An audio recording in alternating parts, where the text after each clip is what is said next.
Eccomi è la parola chiave della vita, la pronuncia il Papa all'Angelus nel giorno dell'Immacolata. Eccomi ha ricordato, affacciandosi su Piazza San Pietro, essere disponibile al Signore è la cura per l'egoismo, l'antidoto a una vita insoddisfatta, è la terapia per restare giovani dentro e scegliere, come ha fatto Maria, di scommettere sul Signore, docili alle sue sorprese. Ecco l'atteggiamento sapiente.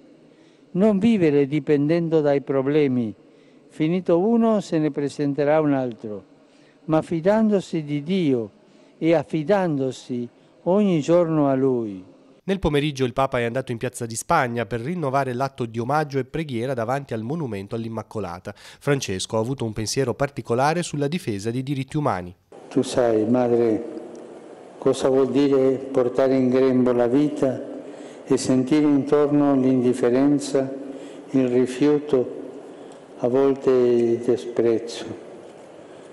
Per questo ti chiedo di stare vicina alle famiglie che oggi a Roma, in Italia, nel mondo intero vivono situazioni simili, perché non siano abbandonate a se stesse, ma tutelate nei loro diritti che vengono prima di ogni pur legittima esigenza.